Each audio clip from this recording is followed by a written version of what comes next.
Salam, selamat pagi anak-anak yang diberkati dan yang dikasihi Tuhan Yesus Kristus. Kita berjumpa kembali di dalam pelajaran agama Kristen kelas 6.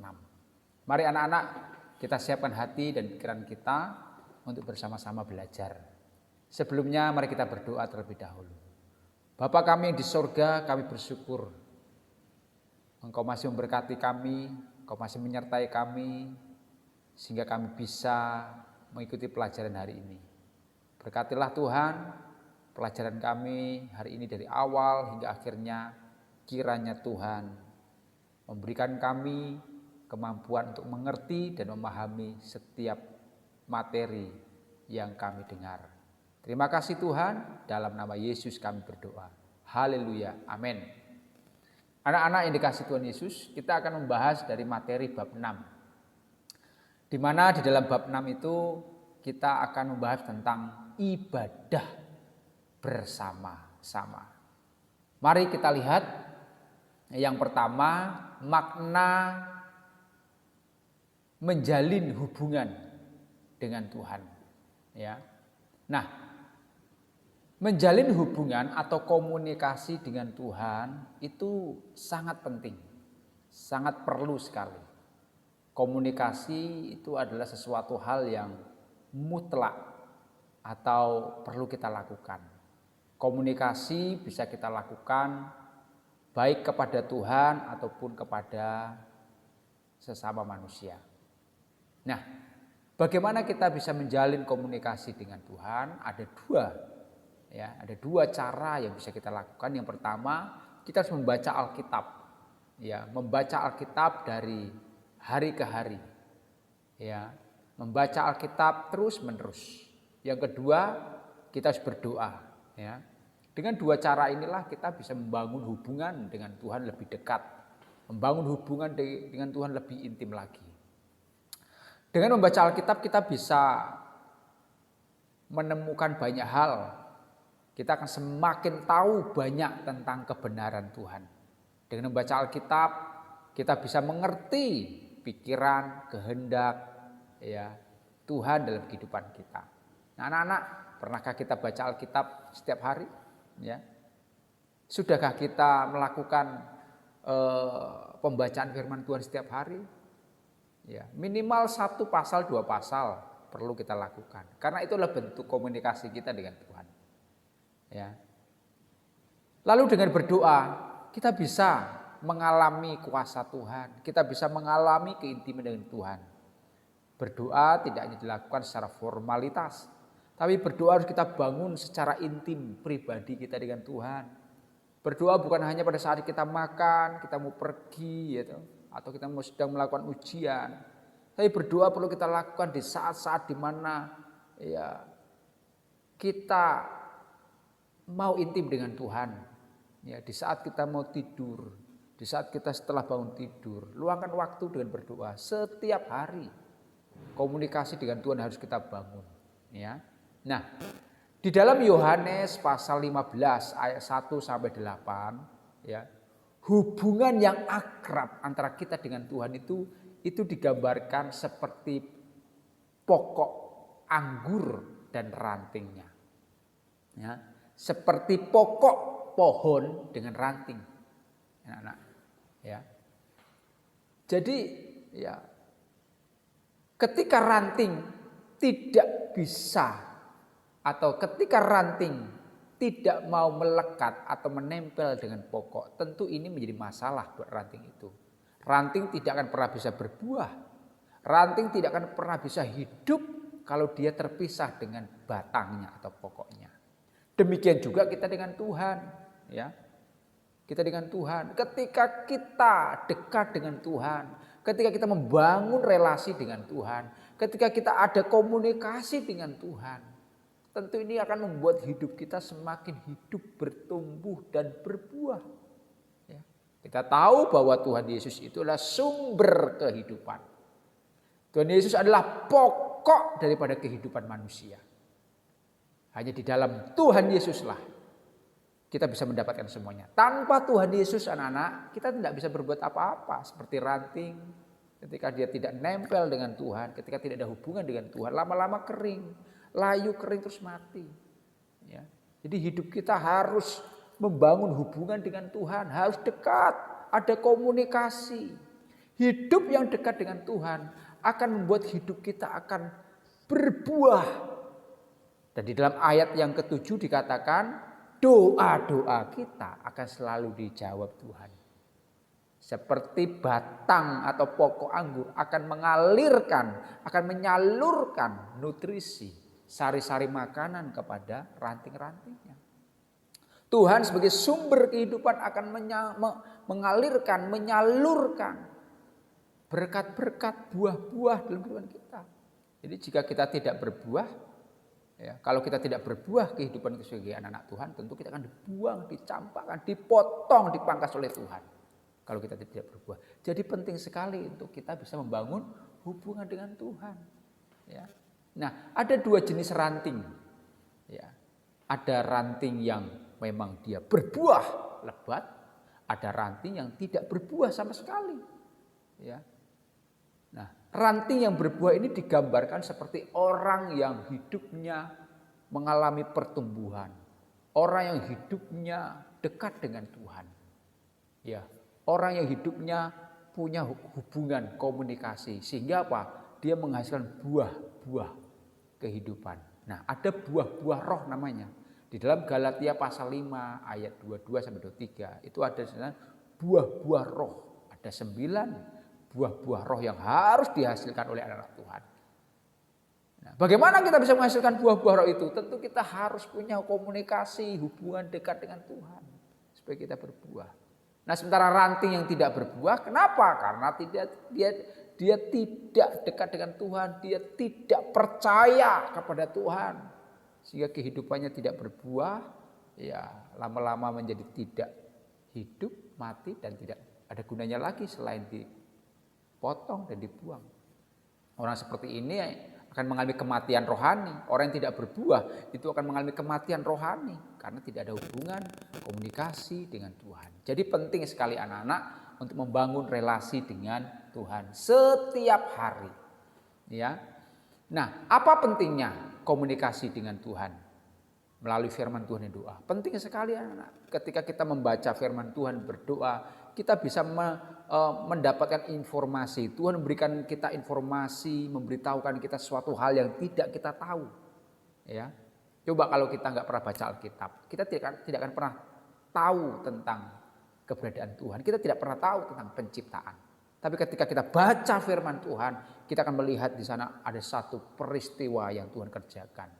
Ya, Tuhan menciptakan berapa hari, apa saja diciptakan. Dari firman Tuhan kita akan diberitahu. Yang kedua, dengan kita membangun komunikasi dengan Tuhan lewat firman dan doanya, kita mendapatkan penghiburan. Tuhan akan menghibur kita di saat kita sedih. Tuhan akan menghibur kita di saat kita mengalami duka cita. Ya.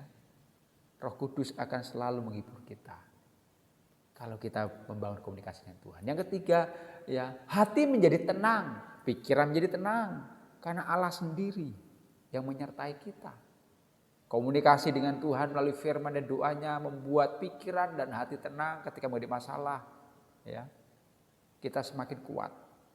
Yang keempat, kita diajar Tuhan untuk bersyukur. Bersyukur terus. Ya, Tuhan akan beritahukan kita terus tentang bagaimana kita belajar bersyukur. Belajar untuk merasa cukup atas apa yang sudah Tuhan berikan pada kita. Yang kelima, ya tentu kita akan semakin akrab dengan Tuhan. Kalau komunikasi kita baik, hubungan kita dengan Tuhan baik, tentu kita menjadi akrab, menjadi orang kesayangan Tuhan, menjadi murid kesayangan Tuhan, hubungan yang akrab seperti seorang sahabat. Nah, itu pentingnya kita membangun komunikasi dengan Tuhan. Ya. Nah, selain kita membaca Alkitab, berdoa dalam membangun relasi dengan Tuhan, kita perlu juga namanya beribadah. Ya, ibadah itu juga bentuk ya hubungan kita dengan Tuhan yang harmonis. Itu juga bagian dari komunikasi kita dengan Tuhan. Melalui ibadah kita semakin dekat dengan Tuhan. Nah, di dalam ibadah itu ada jenis dan bentuknya anak-anak. Ya, Ada jenis dan bentuknya. Yang pertama ada ibadah pribadi. Ya. Ibadah pribadi. Artinya apa? Ibadah ini dilakukan oleh seseorang secara mandiri. Ya. Di mana tidak ada siapa-siapa dan tidak ada yang melihat. Nah, ini bisa kita lakukan ketika kita bangun tidur, kita berdoa. Atau sebelum tidur kita berdoa. Seperti Daniel. Ya, di dalam Daniel pasal 6 ayat 10, Daniel setiap hari dia berdoa 3 kali. Pagi, siang, sore atau malam. Ya. Jadi Daniel itu punya ibadah pribadi. Ketika anak-anak kita sedang berdoa kepada Tuhan, ya, secara terus-menerus. Ya, itu adalah ibadah pribadi. Ya, contohnya ibadah pribadi itu ya saat teduh, meditasi, puasa, ya itu bagian dari ibadah pribadi. Nah, bentuk yang kedua yaitu ibadah bersama. Artinya apa? Ibadah yang dilakukan oleh banyak orang, sekelompok orang. Ya, biasa disebut dengan kebaktian. Ya. Nah, ada banyak model-model kebaktian ya. Ya. Ada banyak nanti kita lihat bentuk-bentuk ya ibadah bersama. Nah, kebaktian atau ibadah berkelompok atau bersama-sama, ya itu artinya apa? Ya, ibadah yang dilakukan dengan rasa tunduk, setia, berbakti kepada Tuhan. Ya, itu adalah kebaktian. Kebaktian juga bisa diartikan sebagai sikap baik, ya, sikap baik kepada sesama. Itu juga ibadah, ya, kebaktian. Kemudian juga di dalam ibadah-ibadah Kristen, kebaktian selalu dikaitkan dengan doa bersama, bernyanyi bersama, membaca Alkitab bersama. Nah, itu kebaktian yang ada di dalam unsur-unsur kebaktian. Ya. Nah, kita lihat ada banyak bentuk-bentuk ibadah bersama atau kebaktian. Ya, ada ibadah umum.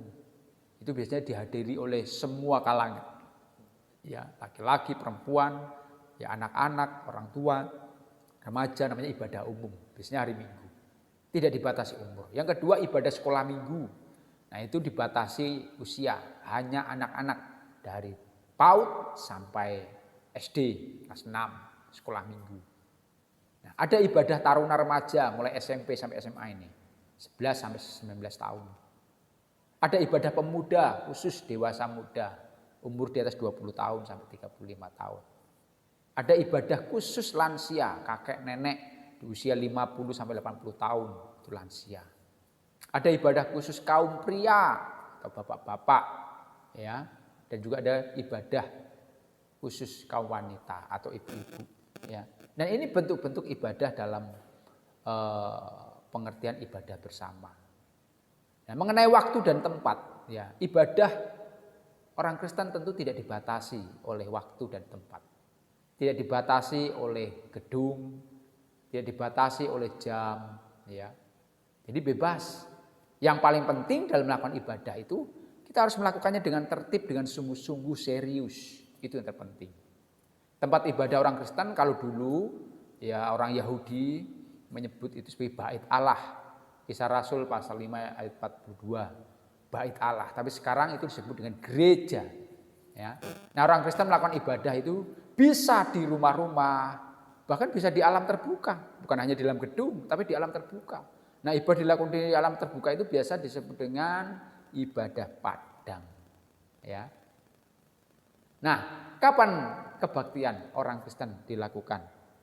Ya, tadi ya waktu dan tempatnya tidak terbatas, tetapi ya ibadah yang sifatnya formal, ya itu orang Kristen melakukannya pada hari Minggu. Kenapa ibadah orang Kristen dibuat hari Minggu? Ya, tentu ada sejarahnya anak-anak. Ya, alasan utamanya adalah karena hari Minggu adalah hari kebangkitan Tuhan Yesus. Ya, hari kebangkitan Tuhan Yesus adalah hari kemenangan. Ya, kemenangan di mana Yesus bangkit dari antara mati. Dialah, ya, dia menunjukkan kemenangannya. Maka dari situ untuk merayakan kemenangan Tuhan Yesus, maka Minggu dijadikan hari besar atau hari ibadah. Ya, orang Kristen beribadah kepada Tuhan. Ya, hari Minggu. Nah, anak-anak yang dikasih Tuhan, tentu kita harus belajar ibadah itu penting. Jadi bagaimana kita membangun relasi dan komunikasi dengan Tuhan? Baca Alkitab, berdoa, ibadah. Itu penting sekali. Dengan itu kita bisa membangun hubungan dengan Tuhan. Ya. Berdoa, baca Alkitab, kebaktian itu adalah bentuk ibadah kita kepada Tuhan.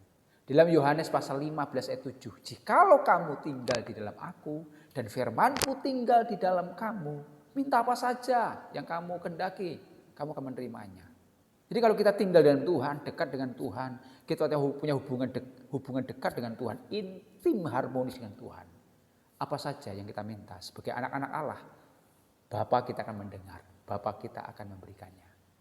Demikian pelajaran kita hari ini anak-anak, kiranya kita diberkati Tuhan dan kita akan ketemu di pembelajaran berikutnya. Tuhan Yesus berkati, salam.